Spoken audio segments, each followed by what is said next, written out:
Өнөөдрийн дугаар нэлээд хүнд эмзэг сэдвтэй. Сонсож суухад ч ярьж өгөхөд ч амаргүй түүх. Казахстаны Шымкент хотод ердөө саяхан 2026 гарсны дараа болсон нэгэн аимшигт хэргийн тухай.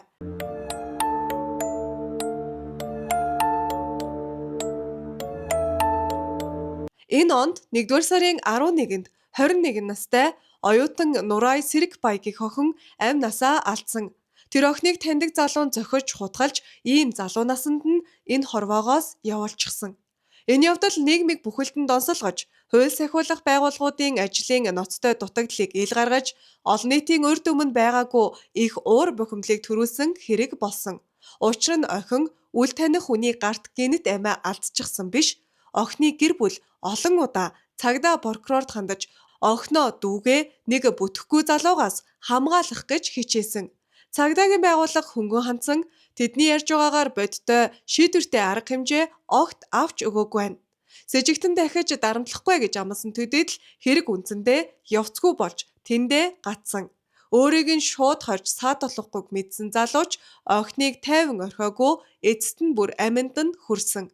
Өнөөдөр бид энэ аимшигт түүхийг яг юу болсон, ямар дараалалаар өрнсөн, Нурай гэж хэн байсан гэд дэлгэрэнгүй мэдэж авна. Шымкент хотын нэгэн нам гөмхөн хашаанд бидний харж байгаа энэ охин өсөж торинсон. Зун болохоор хашаанд нь нохоо хошуу цэцэглэж, үйлдөө хүүхдүүд засан хүн хийж тоглодог тийм л энгийн дулаахан орчинд Нурай гэдэг охин өсөж том болсон. Тэр дээрээ 2 ахтай, аав ээж ах нарынхаа хайранд тайван дулаан орчинд өссөн. Гэр бүлийнхэн нь даанч ганц охиноо муу эрийн гарт ингээд алднаа гэж бодоогүй. Түүний аав нь хүүхдүүдээ юмар дутааж гачигдуулахын тулд хөдөлмөрсөөр ирсэн бусад аавуудын адил сайн аав байлаа. Харин ээж нь дүлгөөн, ухаалаг эмэгтэй. Ар гэртээ санаа тавьж гэрийн ажил, хоол цаг бэлдэж хайр халамжаа гаргасаар ирсэн хүн. Нурайгийн хувьд гэрийнхэндээ казах хээ угалзыг орчин үеийн загвартай хослуулж, өөрийн хувцсны загварын коллекцийг бүтээсэн загвар зохион бүтээгч болох мөрөөдөлтэй гэж ярьдаг байсан. Тэр хичээлдээ ч сайн, 1-2хан хичээлдээрч биш, хичээл бүртэл чамбай сэтгэлээсээ хандаж суудаг болохыг нь багш нар нь хожим дурсдаг. Уран зохиолын хичээл байлаа гэхэд бичсэн эссе бичлэгийг нь багш нь бүтээл болжээ гэж цаашааж, дүрслэх урлагийн хичээлдэр үндэсний хувцсны деталь, чимэг бүрийг цаг гарган нарийн зурж, үүнийгээ тайзан дээр гаргана гэж тэр мөрөөдөл дүүрэн хичээж байсан. Ингээд ч болоогүй Нурай спортод ч дуртай, дундангаас каратегийн спортоор хичээсэн. Дасгалжуулагч охиныг бууж өвдөггүй, шантардаггүй зантай гэж тодорхойлсон байдаг. Энэ хүртэл сонсоод л түүнийг ямар үлгэр жишээ, ямар сайн охин байсан нь төсөөлөгдөж байгаах. 10 жилийн сургуулаа төгсөөд Нурай төрлөх хотоо орхиж Алматыг зорьсон. Загварын чиглэлээр ажиллаж амьдрах сонирхолтой учраас илүү том хотод илүү их сурахыг зорьсон байх. Их сургуульд суралцаж байсан найзууд нь ч түүнийг уламжлалт хэв маяг, орчин үеийн загварыг яагаад хослуулж болохгүй гэж, зааг нь яг хаана байх ёстой вэ гэх мэтээр мэтгэлцэж их л хичээдэг байсныг дурсдаг. Оюутан байхдаа ч захиалгууд авч өөрийнхөө хэмжээнд загвар урлаад ч эхэлсэн байлаа. Алматид түрээсэнд байранд найзтайгаа амьдарч нэг л өдөр хүссэн загвараа дэлхийн давцанд толиулах тийм л том дэврэн хүслээрээ тэр амьдарч байсан. Мэдээч төрлөх Шымкент хотод хайртай бүхэнд байгаа учраас улирлын амралт, баярын амралттай өдрүүдгээд боломж олдвол Нурай төрсөн нутаг руугаа буцдаг байсан. Ээжийнхээ хийсэн цай хоолыг идэж, хайртай гэр бүлтэйгээ хамт байх түүнд сэргэлт болдог байсан нь гарцаагүй. Гэхдээ 2025 оны 100 одоогоос хагас жил хүрэхгүй өмнө Нурайгийн амьдралыг орвонгоор нь өөрчилсөн нэгэн хүн гарч ирсэн. Тэр өдөр тэр хүнтэй танилцаагүй байсан бол үдээд энэ хөөрхөн эмэгтэй амьд байх байлаа. Гай газар доороос гэдэг үг яг энэ хэрэгтэл таарах юм шиг санагдсан. 2025 оны 100 халуун өдөр Шымкент хотод хурим болсон. Миний ойлгосноор Нурайын хамаатны хүн хурмаа хийж олон хүн уригдсан байж, хөгжим, казак хээ, хувцас, инээд нэрга гэд баярын уур амьсгалтай орчинг төсөөлцгөөе. Хурим найр болж байхад хэн хүний сэтгэлэл санаа зовх зүйлгүй сайхан байгаа. Яг тэнд Нурай анх удаа Ширхан гэдэг залуутай таарсан. Нэг тийм өөртөө итгэлтэй, ширүү харцтай эрэгтэй хүн Нурайг чиглэж ирээд яриа үтсэн. Хөөхөн охин хараад хоргоох, танилцъя гэдэг эрчүүдийн нэг л гэсэн үг. Нурайд тухгүй мэдрэмж төрж тэр эртээ удаан ч ярилцаагүй. Шир хаан асуулт асууж, хошигнож тэгээд яриан дотроо утасны дугаарыг нь асуугаад хөнгөн мазраад өнгөрсөн. Гэхдээ утасны дугаарыг нь бол автлаас шалгааж бас охиноос дугаарыг нь ч авч чадсан байдаг. Нурай угаасаа элдэг зантай хуучраас хормын үеэр улаан цайм ёстой чадахгүй үгүй гэд хичгэж чадаагүй. Шууд татгалзаж чадалгүй дугаараа өгчихсөн. Дотроо дургуйч гаднаа үгүй гэж чаддаггүй сайн хүний зам байх. Гэхдээ л бас дотор нь таатай мэдрэгдээгүй хөөрхий охин энэ аюулын эхлэл байсныг мэдэрсэн. Шир хааны бүтэн нэр нь Шир хаан Аймаахан Шимкент хотод төрж тэндээ өссөн. Хайгаад үзэхэд олон зураг олдоогүй. Түүний гэр бүл дундаж амьдралтай, аав нь худалдааны салбарт ажилладаг, ээж нь гэр эзэгтэй. Хүүхэд насндаа Шир хаан бусдын л адил хүүхэд байсан. Сурлага дунд зэрэг ингээл нэг хүү. Гэхдээ нэг зүйл түүнээс тодорхой анзаарагддаг байсан нь эзэмшиг сэтгэлгээ болон огцом хяналтгүй зан авир. Танилуудынханд орсноор өсвөр наснаас л ямар нэг зүйлд өөрийнхөө хүссэн зүйлийг нь өгөхгүй татгалзан хариу сонсоход түрэмгийн авир гаргадаг болсон байсан. Хэрвээ ямар нэг зүйл түүний хүснээр болохгүй бол тэр үүнийг доромжлол мэт хүлээж авдаг гэж. Тэр өөрийгөө үргэлж зөв гэж боддог. Өөр хүний санал тайлбар бүрийг эсрэг дайралт мэт хүлээн авдаг. Мөн хянах хүсэл нь маш хүчтэй. Найз нөхдийн хүрээндээ ч өөрийнхөөрөө өөрийн дүрмийг тулгах хандлагатай. Ахлах ангид орох үедээ Шир хаан тулааны спорт татагдсан. Эхлээд бокс, дараа нь холимог тулаан. Бэлтгэл сургуулалт түүнд биеийн хүч өгсөн ч харамсалтай нь өөрийгөө барих ухаан огт суулгаагүй. Харин эсэргээрээ төрөмгийн байдлыг асуудал шийдэх гол арга гэж ойлгож эхэлсэн байна. Сургуулаа төгсөөд их сургуульд ороогүй, авто засварт ажиллахыг илүүдсэн. Орлого нь энгийн амьдралд хүрэлцээтэй ч түүний амбиц хүсэл нь энэ байдлаас нь хавьгүй их байв. Тэр нэр хүнд хүлээн зөвшөөрөгдсөн байдал эрх мэдэл мөрөөддөг байж. Ядчил өөрийнхөө жижиг хүрээнд өөрөө хамгийн мундаг байхыг хүсдэг байсан. Ингээд 20 гаруй наснда Шир хаан нарцисс шинжтэй өөрийгөө дүвийлгсэн өрөвдөг сэтгэлгүй хүн болон төлөвшсөн байв. Өөрийгөө төв болгосон сэтгэлгээ гэр бүл найз нөхөд юу ч байсан би миний зөв гэж бусдыг өөрийг нь л хүлээн зөвшөөрч байхыг хүссэн эзэмших хандлагатай нэгэн болсон. Түүний хувьд хүмүүс бие даасан хувь хүн биш өөрт нь харьяалагдах ёстой объект мэтэл болсон. Түүний хүрээлэлч маш явцсан. Өөртөө нийжил бодолтой хитгэн найз мөн богино хугацааны харилцаа үүсгдэг охид эмэгтэйчүүд. Шир хаан харилцаагаа барьж чаддаггүй охид бүсгүйчүүдийг өөрт нь захирагдахыг шаарддаг. Ийм л зан төлөвтэй эр өнгөрсөн жилийн 100 хормын үеэр Нурайг олж хараад утсыг нь асуусаар байж аваад мессеж бичдэг болсон. Эхэндээ бүх зүйл тийм ч муу муухай биш байсан. Хөөхөн шүү. Хөөхнөө юу хийж байна? Яаж байна да гэсэн асуултууд кофе уух урилгууд гэх мэт энгийн залуу шиг хандлагатай байж. Гэхдээ Нурай бол түүний мессежэнд хариуг нь аль болох хүндий сэрэмжтэй өгч өөрийг нь сонирхгүй байгаа гэдгийг ойлгуулахыг хичээжээ. Харин Шир хаан зогсоогүй ер нь бараг охины сэтгэлийг ойлгоочгүй байх. Түүний зурвсууд өдөр ирэх тусам илүү сэтгэл хөдлөлтэй, илүү шахал дарамттай болсон. Чи бусадтай адилгүй бид хамт байх ёстой гэдгийг би мэдэрч байна. Яагаад надаас цухтаагаад байгаа юм бэ? Чи ч бас надтай адилхан мэдэрч байгаа гэх мэтээр өөрийн нэг талын өнцгөөс өөрийнхөөрөө бичиж тулгасан. Нурай аль болох Шир хааныг тоохгүй байхыг хичээсэн, хичээлдээ анхаарсан. Гэхдээ Шир хаан ямар ч аргаар хамаагүй өөрийгөө сануулж бүр өөрөөр дугаараас залгаж шуудангийн хайрцагт нь бичиг үлдээж орцны үүдэнд нь хүлээж зогсдог болсон. Нэг өдөр Нурай гэрээсээ гарахад эсрэг талд нь хар өнгийн Hyundai Mufasa тэг 15 дугаартай машин зогсож байж. Шир хаан дотор нь суугаад цонхны цаанаас ширтэж байлаа. Тэр мөчөд Нурай анх удаа айдас гэдэг зүйл ямар хүйтэн байдгийг жинхэнэ утгаар нь мэдэрсэн.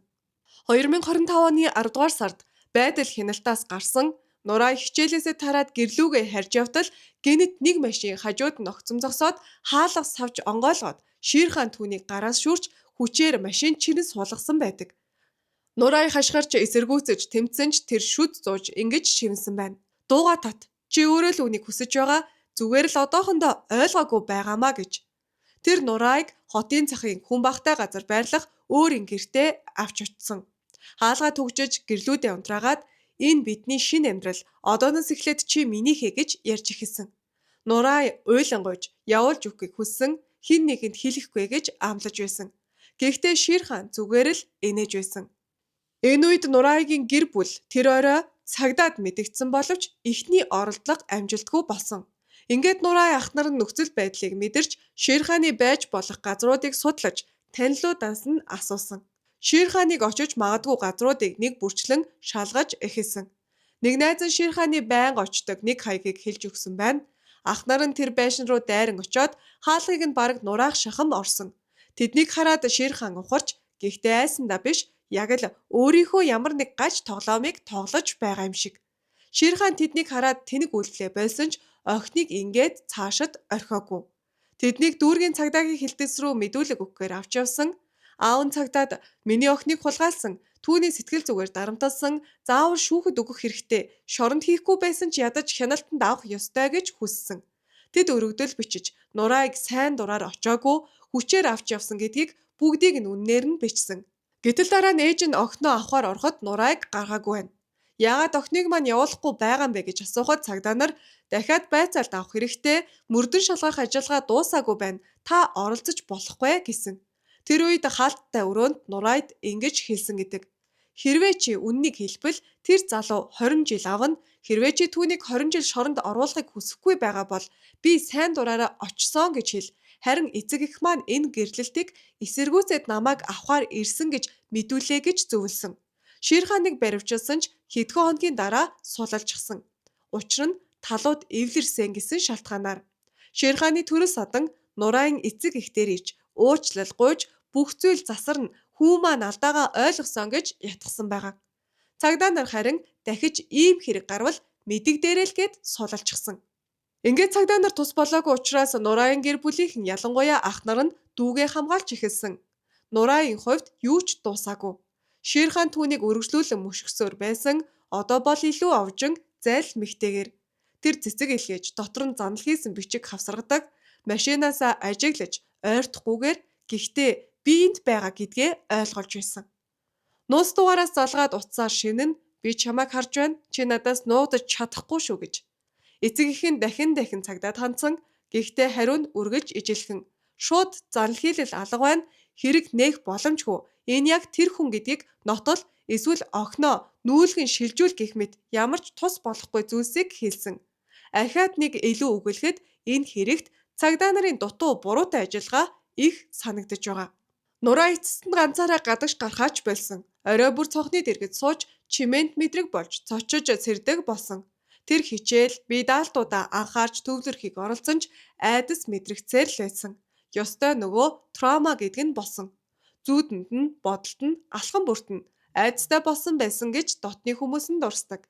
Ах нар нь гэрийнх нь ойролцоо ээлжилж харуулд гардаг болсон. Гэхдээ тэд 24 цагийн турш хажууд нь байж чадсангүй. Харин Шир хаан эрт орой хизээ нэг өдөр Нурай ганцаараа байх цаг гарна гэдгийг мэдэж хүлээж байсан. Тэгээд 2026 оны 1-р сарын 11-нд тэр аимшигт өдөр нь ирсэн. Шимкент хотыг жавартай өвлийн үдэш бүрхэж Толемятовын гудамжинд энгийн амьдрал үргэлжиж байсан. Өглөө Нурайн аав ажил руугаа явсан. Харин гэрт Нурай, түүний ах Султан мөн ээж нь үлдсэн. Ээж нь хожим дурсахдаа би охиноо өглөө болгон үнсэж 50 сэрээдэг үргэлжил хийдэг зуршил маань. Цай аванга өдрийн хоол юу хийх вэ гэж бид ярилцсан. Өдрийн хоолны дараа Нурай үсээ боож хоолны орц гаргаад ширээнд тавьсан байсан. Би гал тогоонд ороогүй өөр өрөөндөө ойдлоо хийж байсан гэдэг. Гэхдээ нэг гарч ирэхэд охин нь алга болсон байж өрөөнүүдээр хайсан ч олсонгүй. Нурай ерөөсөө хаашаа явахдаа гэрийнхэндээ хилдэг байсан учраас ээжт нь муу совин татсан.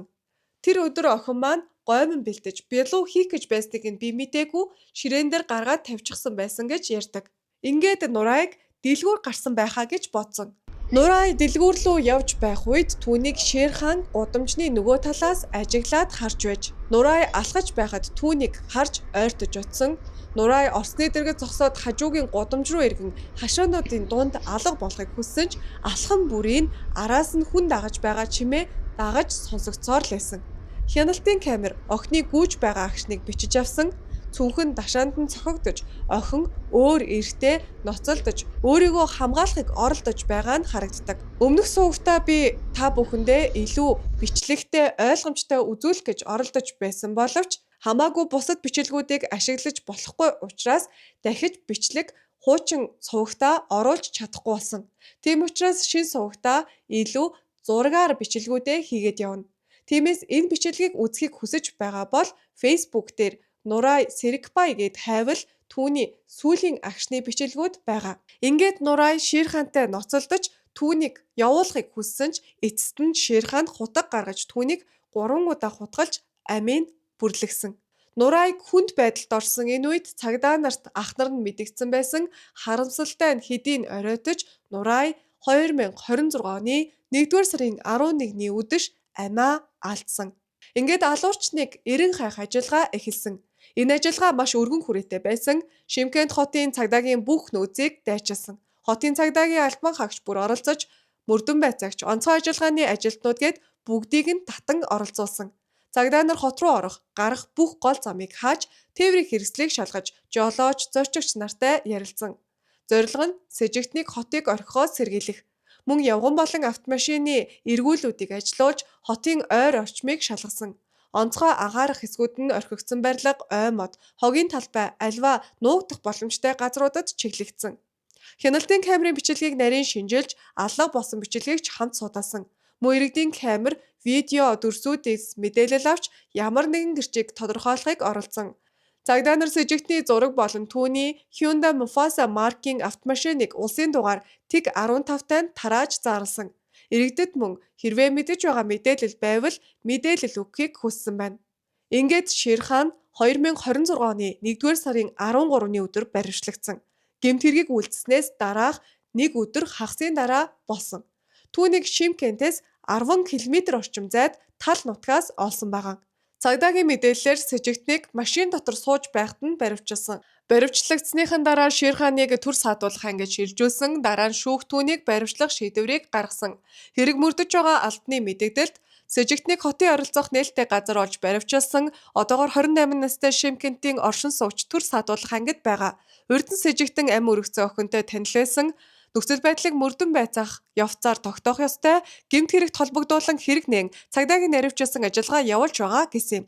Мөн уг хэрэг нь бүгд найрамдах Казахстан улсын дотоод хэргийн яамны онцгой хяналтанд байсан хамгийн туршлагатай мөрдөн байцаагчдаас бүрдсэн тусгай баг ажилласан. Хожим олон нийтийн эргэлзээ гэр бүлийн гомдлын улмаас Шымкентийн цагдаагийн албыг шалгах албан ёсны дүгнэлтийг хүртэл гаргасан. Нурайн гэр бүл бол энэ байдалд шууд зочирдсан. Ээж нь мэдэгдэлтэй би тэр залууг хизээж уучлахгүй. Тэр хүн хамгийн хатуу шийтгэлийг хүлээх ёстой гэж хүссэн. Нурайн ах олон нийтийн сүлжээнд сэжигтнийг стокер гэж нэрлэж охиныг тогтмолхож айлгсан гэдгийг онцолсон. Энэ хэргийн тухай судлаж хайж байх үеэр Казахстаны олон телевиз, сайт, YouTube сувгууд дээр ах нь ярилцлага өгсөн байгаа. Энэ Нурай Сэрикбай хүнөөс явдал нь зөвхөн гэр бүлийн шударга ёсны шаардлагаас гадна гэр бүлийн болон хүйсийн хүчирхийллийн үед цагдаагийн байгууллагын үр нөлөө муу байгааг олон нийтэд анхааруулсан хэрэг болсон. Нурайн шарх маш хүнд байсан учраас биеийг нь ээжт нь хүртэл үзүүлж чадаагүй. Казах ёсоор гэр бүл биеийг нь угааж оршуулах нь хэвийн боловч энэ удаагийн хэрэг дээр биеийн байдал нь үүнийг хийх боломжгүй болгосон тухай дурдсан байсан. Мөн аавынхан талынхан дүү ярихдаа сэжигтний эцэг гих Нурайг амиа алдсныхан дараа уушлал гуйхаар ирээгүй, Нурайг буруутгах ёсгүй, зөвхөн яллагдагч шударгаар шийтгдэх ёстой гэдгийг олон нийтэд ярьсан.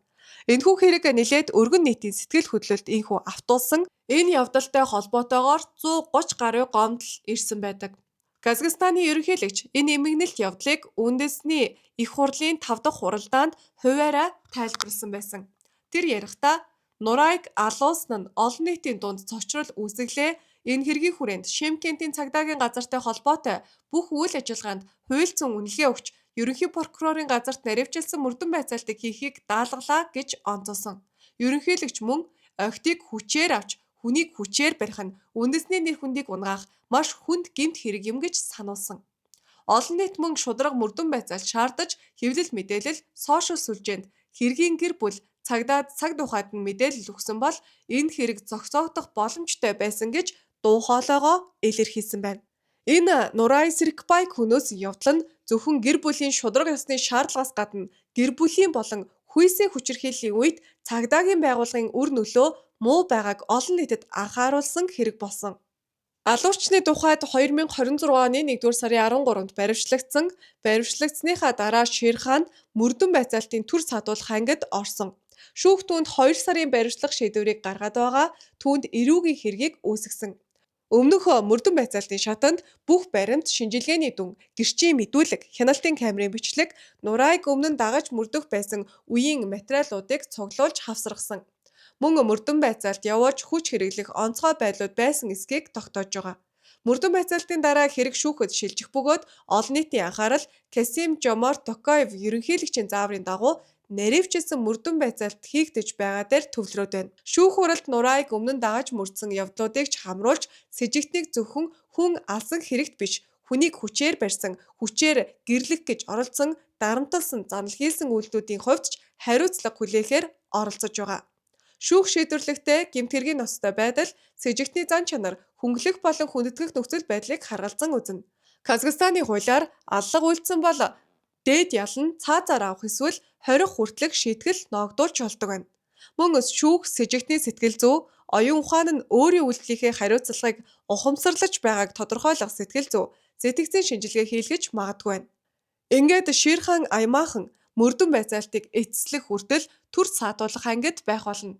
Түүний цаашдын хувь заяа нь мөрдөн байцаалт шүүх хурал болон эцсийн шийдвэрээс шууд хамаарна. Энэ тэрэгтэй холбоотой нэг мэдээллийг өгөхөд Шимкент хотын хууль сахиулагч өмнө нь Нурайг хамгаалах хүсэлт гаргаж байх тэр ажилласан цагдааг энэ хэргийн дараа ажлаас нь халсан юм байлээ. Харин тэр цагдаа албан хаагч 8-9 жил цагдаад ажилласан энэ хэргийн дараа өөрөө ажлаа алдсан нь шударга биш гэж хуулийн зөвлөгтөө хийсэн ярилцлагатаа дурдсан байсан. Эцэст нь хэлэхэд Нурай Сэркбайг хүнөөсөн хэрэг хууль зүйн эцсийн шатанд очсон ч гэр бүл, олон нийт иргэдийг хамгаалах үүрэг бүхий системд үзүүлэх нөлөө урт хугацаанд ирээдүйд шийдэгдэнэ. Охины оршуулах ёслол протокол тосгонд болсон, түүний зурагтай буушны чулуу буссан. Чулуун дээр нь түүний дэвтэрт бичсэн үгсээс иш татан бичсэн байна. Энэ үгс нь би хүсэж байна, дэлхий сайхан байхыг, хаяа аимшигтэй санагдсан ч гэсэн утгатай үгс. Одоо Нурай Сэркбай амнасаа алдаад 49 хоног өнгөрөөгүй байна. Хүний амьдралд гай болсон ийм аимшигтай гэмт хэрэгтэн адгууснуудын тухай сонсохоор амиа алдсан хүмүүсийн араас харамсаад баршгүй. Таны хувьд энэ хэргийн тухай юу гэж бодсон тухайгаа сэтгэгдэл хэсэгт мөн хуваалцаарай. Мөн цаашид бичлэг хийлгэхийг хүсэж байгаа бол урам хайрлаарай. Би коммент алгасгүй ууршдаг учраас сэтгэгдэл үлдээвэл надад маш их дэм урам болох болно. Мөн мэдээж дуустал нь сонссон бол зүрх үлдээж мэдэгдээрэй.